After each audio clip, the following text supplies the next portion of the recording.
नमस्कार, आप देख रहे हैं अपना बिहार। आपके साथ मैं हूं शिप्रा झा और बुलेटिन की शुरुआत इस वक्त की बड़ी खबर के साथ करेंगे। पटना से आपको इस वक्त की बड़ी खबर बता दें, जहां हॉस्पिटल स्टाफ की गोली मारकर हत्या कर दी गई है।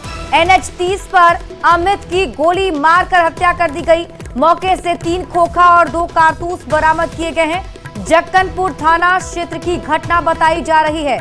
तो बड़ी खबर आपको इस वक्त पटना से बता रहे हैं, जहां हॉस्पिटल स्टाफ की गोली मारकर हत्या कर दी गई है। जानकारी के मुताबिक NH 30 पर अमित को गोली मारी गई, जिनकी मौत हो गई है। मौके से 3 खोखा पुलिस ने बरामद किया है, 2 कारतूस बरामद किया गया है।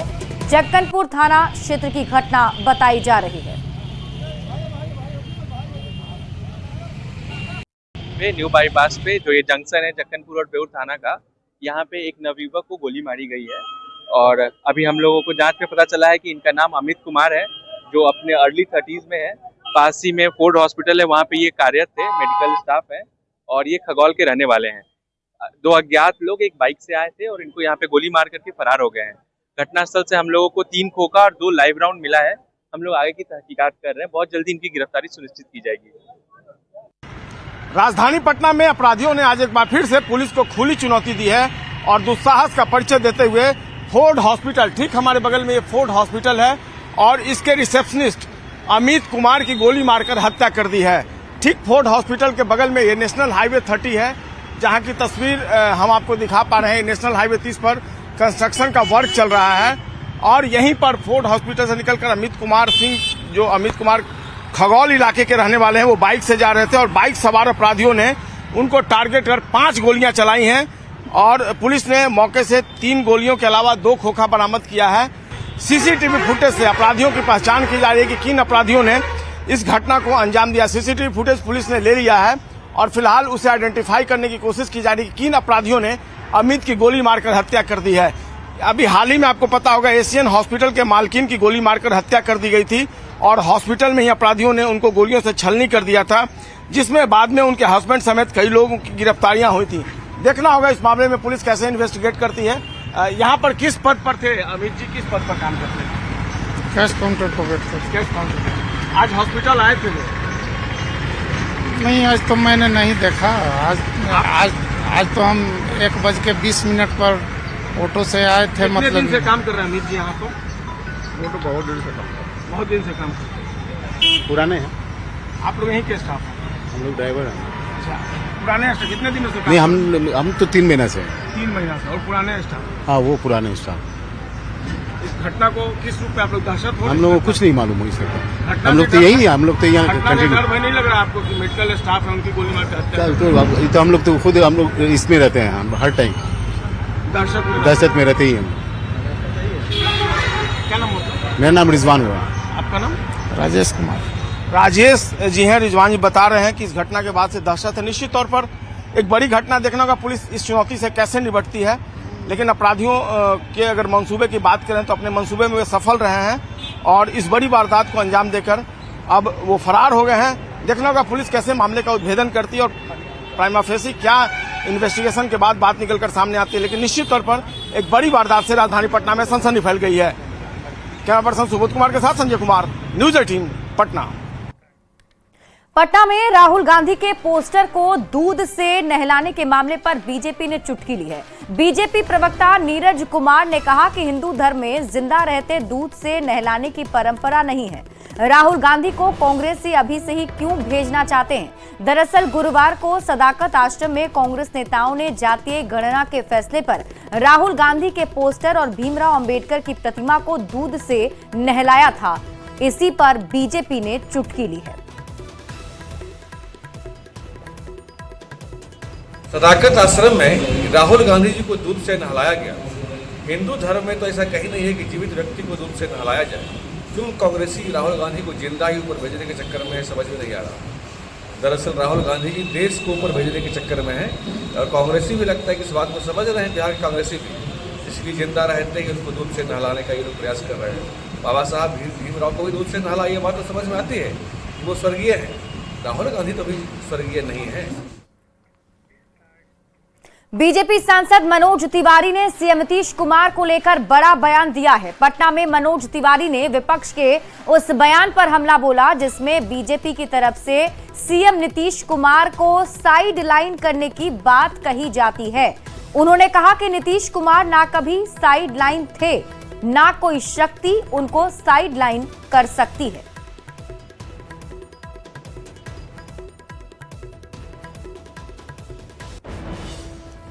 देखिए, नीतीश कुमार जी ना तो कभी साइडलाइन थे और ना तो कोई शक्ति उनको साइडलाइन कर सकती। देखिए, नीतीश कुमार जी ना तो कभी साइडलाइन थे और ना तो कोई शक्ति उनको साइडलाइन कर सकती। तो मनोज तिवारी के अब इसी बयान पर बिहार में बयानबाजी भी तेज हो गई है। आरजेडी और कांग्रेस ने जोरदार हमला बोला है, जबकि एनडीए ने उनके बयान का समर्थन किया है। आदरणीय मुख्यमंत्री नीतीश कुमार जी बिहार के स्वाभाविक राजनेता हैं और पिछले 20 वर्षों से बिहार की सेवा कर रहे हैं और आगामी बिहार विधानसभा के चुनाव में आदरणीय मुख्यमंत्री नीतीश कुमार जी ही चेहरा है और 25 से 30 फिर से नीतीश, यही तो हमारा नारा है। मनोज तिवारी कोई नेता थोड़ी हैं, ये तो फूहड़ बयान देने में वीर है। अमित शाह है बीजेपी के कद्दावर नेता और वो स्पष्ट कह दिए हैं कि चुनाव के बाद विधायक दल की बैठक में ये तय होगा कि बिहार में मुख्यमंत्री कौन बनेंगे। तो ये मनोज तिवारी रिकिया के पापा गाते हैं, गाने दीजिए, बात तो वही होगी जो अमित शाह चाहेंगे। देखिए, भारतीय जनता पार्टी के तरह तरह के कठपुतलीबाज बिहार में अब नजर आएंगे। कोई हरियाणा से आके भारतीय जनता पार्टी के मुख्यमंत्री बनाने की घोषणा करके चला जाता है, तो ये अब आए हैं नीतीश कुमार जी की चरण चुंबक में लग गए हैं। भांति भांति के लोग भांति भांति के अपना बयानबाजी करेंगे। एनडीए के लोगों में सरफुटौल तय है। इसमें कोई किंतु परंतु वाली बात ही नहीं है। हमारे पार्टी के राष्ट्रीय अध्यक्ष सह केंद्रीय मंत्री आदरणीय श्री चिराग पासवान जी ने भी कई बार कहे हैं कि 2025 का बिहार विधानसभा चुनाव माननीय मुख्यमंत्री नीतीश कुमार जी के नेतृत्व में हम लोग लड़ेंगे। मुख्यमंत्री नीतीश कुमार आज राजगीर के खेल अकादमी सह खेल विश्वविद्यालय परिसर पहुंचे थे। यहां सीएम नीतीश कुमार ने नवनिर्मित अत्याधुनिक खेल सुविधाओं का लोकार्पण किया है, जिसमें इंडोर हॉल संख्या 2, basketball court, handball court, volleyball court और हॉकी प्रैक्टिस टर्फ शामिल है। सीएम के साथ डिप्टी सीएम सम्राट चौधरी, वन एवं पर्यावरण मंत्री डॉक्टर सुनील कुमार, खेल मंत्री सुरेंद्र मेहता, जल संसाधन मंत्री विजय कुमार चौधरी समेत कई अधिकारी मौजूद रहे। राजगीर में अंतर्राष्ट्रीय स्तर के मुकाबलों को देखते हुए इन सब का निर्माण कराया गया है। 4 से लेकर 15 तक खेलो इंडिया यूथ गेम्स बिहार में पहली बार उसका आयोजन हो रहा है और उससे पहले आज भी माननीय मुख्यमंत्री आदरणीय श्री नीतीश कुमार जी के द्वारा ये तमाम खेल यहाँ होंगे, उसका विधिवत आज उनका उद्घाटन हुआ है और पूरे बिहार के अंदर 6 जिलों में ये खेल आयोजित है। देश में जातिगत जनगणना के ऐलान के साथ ही बिहार का सियासी पारा हाई हो गया है और प्रदेश की सभी पार्टियों में अब क्रेडिट लेने की होड़ मची हुई है। इसी बीच नवादा से एनडीए नेताओं की ओर से आयोजित कार्यक्रम में जेडीयू प्रवक्ता नीरज कुमार ने इस पहल के लिए केंद्र सरकार को धन्यवाद दिया, साथ ही विपक्षी पार्टियों पर जमकर हमला बोला। तो मुमकिन है, नीतीश है तो निश्चिंत है। आजादी के लंबे अरसे के बाद जातिगत जनगणना हुई और इसका इतिहास में जब नाम दर्ज होगा तो माननीय नरेंद्र मोदी का होगा और माननीय नीतीश कुमार जी ने जो रोशनी दिखाया। विपक्ष जो क्रेडिट ले रहा है, तेजस्वी यादव जरा अपने पिता से, अगर बीमार भी है तो पूछ लीजिएगा कि सरकार में थे, केंद्र सरकार में थे, बिहार में थे, लेकिन चारा घोटाला में नाम आने के बाद जातिगत जनगणना इनके एजेंडा से बाहर हो गया। ये तो संपत्ति गणना वाले हैं और भयभीत हैं कि भाई अगर जातिगत जनगणना हो जाएगा पूरे देश में तो बिहार की संपत्ति तो का खुलासा हो ही गया और जहां जहां निवेश किए सब का खुलासा हो जाएगा। बिहार निर्वाचन आयोग की पहल पर पूरे प्रदेश में मोबाइल के जरिए ई वोटिंग कराने की तैयारी चल रही है। रिपोर्ट्स में दावा किया जा रहा है कि इसका प्रयोग 6 नगर निकाय में होने वाले आम चुनाव में किया जा सकता है। इसे लेकर कई तकनीकी पहलुओं की पड़ताल भी की जा रही है। और बड़ी खबर आपको राजधानी पटना से बता दें, जहां ईवीएम और वीवीपैट मशीनों की फर्स्ट लेवल चेकिंग की प्रक्रिया अब शुरू हो गई है और इसके लिए 25 इंजीनियर की टीम बुला ली गई है। फर्स्ट लेवल चेकिंग अभियान में ECIL M3 मॉडल की लगभग 8100 कंट्रोल यूनिट, 17,625 बैलेट यूनिट और 9,085 वीवीपैट यूनिट्स का परीक्षण किया जा रहा है। बता दें कि इसी साल के अंत में बिहार विधानसभा का चुनाव है और इसे देखते हुए सियासी सरगर्मियां भी तेज हो गई हैं। आगामी विधानसभा चुनाव, हम लोगों का बिहार विधानसभा चुनाव है संभावित, तो उसी को लेकर के अभी फर्स्ट लेवल चेकिंग का काम शुरू हो रहा है भारत निर्वाचन आयोग के दिशा निर्देश के अनुसार। और ईवीएम, वीवीपैट और जो हमारा BU है, BU CU सब मिला करके उसका फर्स्ट लेवल चेकिंग FLC जो बोलते हैं वो शुरू हो रहा है कल से, हम लोगों का 2 मई से और 30 मई तक चलेगा। और इसमें लगभग हम लोग के 25 इंजीनियर हैं ECIL के, वो लोग रहेंगे और उनके देखरेख में ये होगा। और बाकी जो यहाँ प्रतिनियुक्त पदाधिकारी हैं, पुलिस बल है, सब लोग रहेंगे। और मान्यता प्राप्त राजनीतिक दल जो 12 हैं हम लोगों के राज्य के, तो उनके प्रतिनिधि रहेंगे यहाँ पर। उन लोगों को, सभी लोगों को हम लोगों ने बैठक करके सूचित भी किया है और पूरा प्रक्रिया समझाया है और वो लोग अपना कोई न कोई प्रतिनिधि यहाँ प्रतिनियुक्त करेंगे। मनी लॉन्ड्रिंग और भ्रष्टाचार के मामले में जेल में बंद बिहार के निलंबित IAS अधिकारी संजीव हंस की मुश्किलें कम नहीं हो रही है। दरअसल भ्रष्टाचार के मामले में संजीव हंस और उनके करीबियों पर SDU ने FIR दर्ज की है। संजीव हंस और रिशु श्री सहित 4 लोगों के खिलाफ FIR दर्ज की गई। न्यूज 18 के पास FIR की पूरी कॉपी उपलब्ध है। FIR में संजीव हंस और रिशु श्री के कारनामे भी उजागर हैं। आरोप है कि रिशु श्री टेंडर में अपने हित के लिए कई तरह की विशिष्टताएं शामिल करवाकर हेराफेरी करते थे और इस तरह जब बिहार सरकार के किसी विभाग का टेंडर जारी किया जाता है तो रिशु श्री के माध्यम से संपर्क करने वाली कंपनियां योग्य हो जाती हैं और टेंडर हासिल करने में सफल हो जाती हैं। इस काम के लिए रिशु श्री को टेंडर का 8 से 10% कमीशन के रूप में मिलता है और इसका एक बड़ा हिस्सा संबंधित विभाग के वरिष्ठ अधिकारियों और कर्मचारियों के साथ साझा किया जाता था। इस पर और अधिक जानकारी दे रहे हैं न्यूज 18 संवाददाता अमित कुमार। मेरे हाथों में ये जो FIR है, ये IAS निलंबित अधिकारी जो हैं संजीव मुखिया और उनके खास रिशु श्री के साथ साथ जो 5 नामजद अभियुक्त बनाए गए हैं, इनके अलावा कई सरकारी कर्मचारियों को आरोपी बनाया गया है, ज्ञात वो कर्मचारी हैं। और इसके अलावा अन्य जो अज्ञात लोग हैं उनके खिलाफ भी FIR में जो है वो नाम दिया गया है। इसमें आप देख सकते हैं कि विभागीय जो अधिकारी हैं उनके खिलाफ संविदा में लोक सेवक एवं अन्य द्वारा भ्रष्टाचार जो किया गया है उस मामले में FIR किया गया है और पता जो है वो बिहार, भारत, गणराज्य के अन्य राज्य एवं विदेशों में दिया गया है। और FIR जो है लखकुमार पुलिस उपाधीक्षक विशेष निगरानी इकाई यानी कि SBU की तरफ से ये FIR दर्ज किया गया है। और ये जो FIR है वो मनी लॉन्ड्रिंग का जो मामला है, निलंबित IAS अधिकारी संजीव मुखिया और उनके खास जो हैं रिशु श्री, उनके खिलाफ ये FIR किया गया है। FIR में सबसे पहला नाम जो है रिशु श्री का है, दूसरा नाम संजीव हंस, तीसरा संतोष कुमार जो मेर्सस रिलायबल सर्विसेज प्राइवेट लिमिटेड चलाते हैं, रिशु श्री के कर्मचारी हैं। और चौथा नाम जो है वो पवन कुमार है, निदेशक है मेर्सस मातृसवा इंफ्रा प्राइवेट लिमिटेड के। इसके अलावा जो है बिहार सरकार के अन्य अज्ञात जो सरकारी अधिकारी हैं उनका भी नाम शामिल किया गया है। और उसके अलावा जो लोक सेवक हैं यानी कि सरकारी कर्मचारी दूसरे, उनको भी इसमें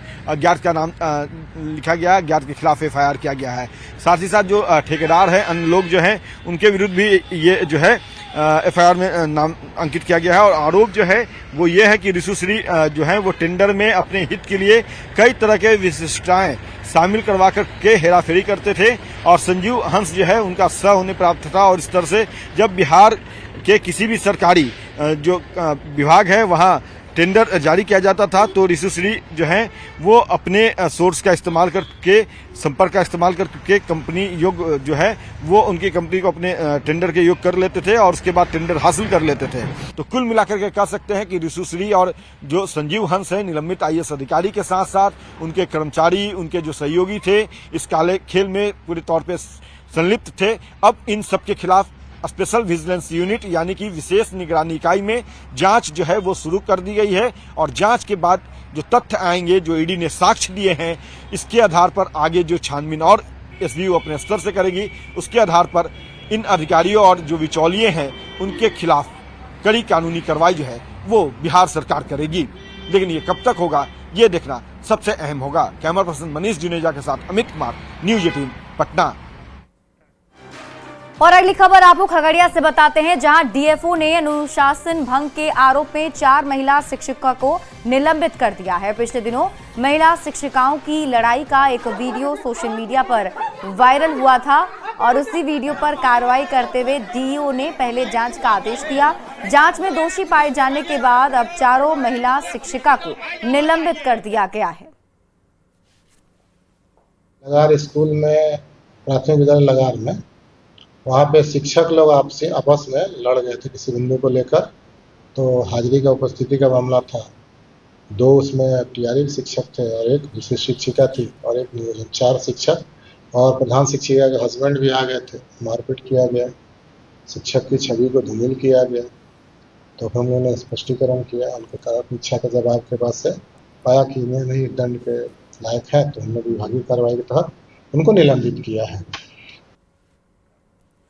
गोपालगंज सदर अस्पताल में कोरोना काल के दौरान PM केयर फंड से लगा ऑक्सीजन प्लांट कई महीनों से बंद पड़ा है और इससे मरीजों को कई तरह की परेशानियों का सामना करना पड़ रहा है। इस पूरे मामले पर अस्पताल प्रशासन का कहना है कि प्लांट ऑपरेटर का एग्रीमेंट खत्म हो गया, जिससे तकनीकी ऑपरेटर की कमी हो गई है। देखिए न्यूज 18 संवाददाता गोविंद कुमार की रिपोर्ट।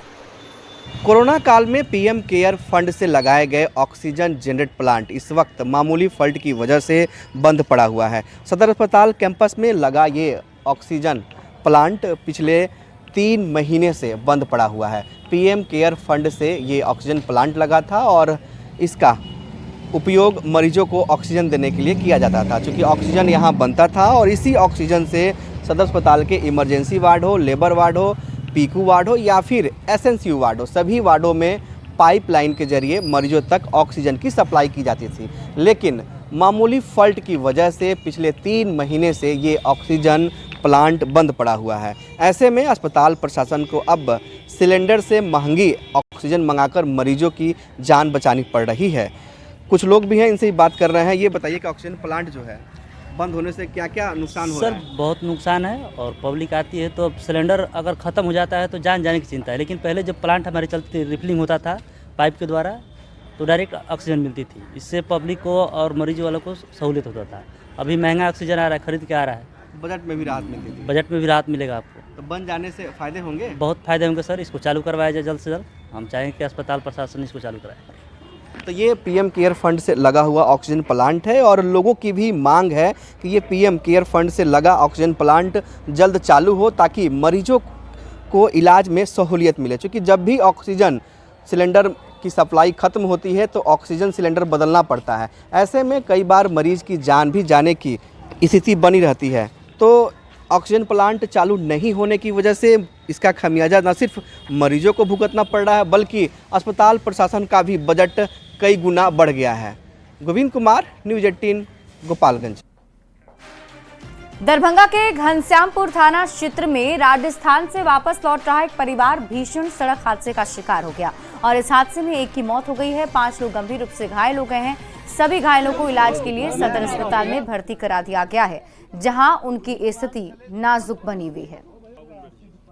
जयपुर से बस पकड़ के सकरी उलिया पे उतरे जी और वहाँ से ही गाड़ी टेम्पो रिजर्व करके आ रही थी जी। रात में रात से जब ये घर पहुँचने से पहले ये एक्सीडेंट हो गया है। कितने लोग सवार आ रहे थे मेरे सासू जी है ये, हाँ, और मेरे ससुर है, मेरा साला, मेरे सरोजिनी और उसके एक बच्चा, यानी कि 5 लोग। भागलपुर विश्वविद्यालय में अनियमितताएं कम होने का नाम नहीं ले रही है। दिन ब दिन विश्वविद्यालय की स्थिति बद से बदतर होती जा रही है। कॉलेज परिसर में पेयजल समेत सभी तरह की सुविधाओं की कमी है।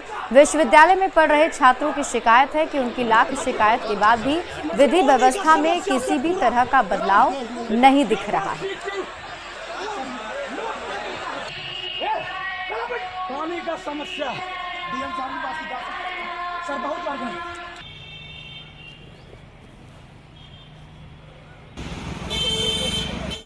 किशनगंज के टेढ़ागाछ प्रखंड में कटाव की समस्या भीषण रूप लेता जा रहा है, जिससे लोगों को कई तरह की परेशानियों का सामना करना पड़ रहा है।